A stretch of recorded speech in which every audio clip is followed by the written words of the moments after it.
I knew something was wrong the moment the line went silent. Too silent. Not the usual shuffle of papers, not his distracted sighs. Just breathing. Then his voice, low and unfiltered, thinking he'd already ended the call.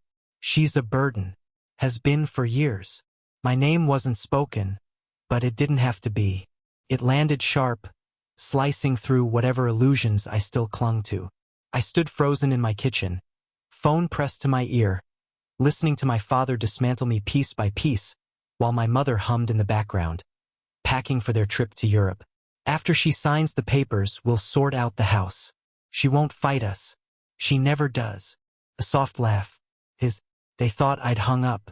They thought I didn't matter enough to double-check.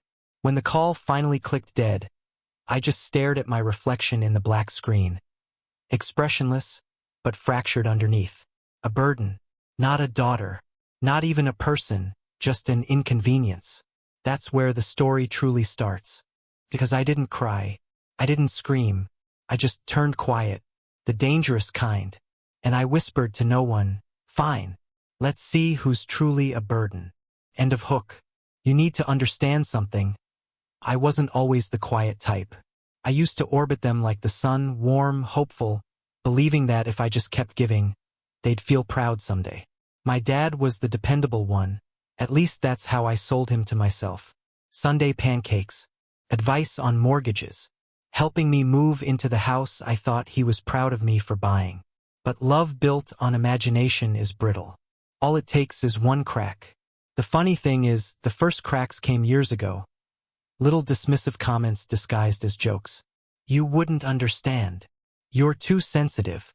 You always exaggerate. I let them slide because it was easier to pretend he didn't mean it. Turns out he did. The phone call wasn't the first sign, just the confirmation. Months earlier, I'd caught him in my driveway while I was still at work. He claimed he was passing by, but the way he looked at my house, calculating, head tilted, eyes scanning, had unsettled me. I thought nothing else of it.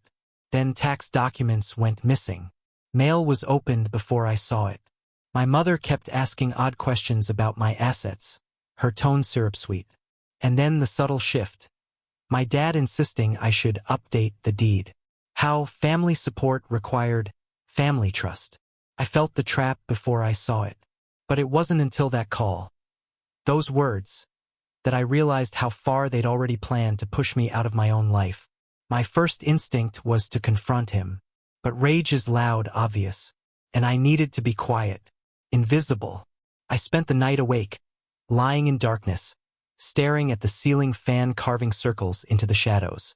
The word burden replayed until it hardened into strategy. I didn't plan revenge in a blaze of fury. I planned it like a surgeon, precise, sterile, calm. They wanted my house, my money, my compliance. Fine. I'd give them exactly what they asked for, just not in the way they wanted. Step 1. Silence. I acted normal, reassuring, predictable. I answered their calls with softness. Let them believe they'd worn me down. Step 2. Sell the house. Quietly, discreetly. Private listing, a fast buyer, no fanfare. $980,000 wired straight into an account they didn't know existed. Step 3. Liquidate everything else. Furniture? Sold. Electronics? Donated. Documents? Digitized, then shredded. I wiped myself clean from my own life. Step 4. Transfer the money. Not offshore. Too obvious. Just enough accounts, trusts, and safe spots to make it technically visible but practically unreachable. Legal. Untouchable. Step 5. Disappear. Not geographically, just from them. No updates. No calls. No presence. I let them fly off to Europe with champagne and delusion. By the time their plane touched foreign soil, I was already out of the house for good, handing the keys to the new owners. My last act in that empty space was writing a note. 5 words. Just enough to sting. I wasn't there when they returned. But I didn't need to be. The house itself confronted them. They arrived sunburned and smiling, airport glow, Instagram happiness. Then the key didn't fit.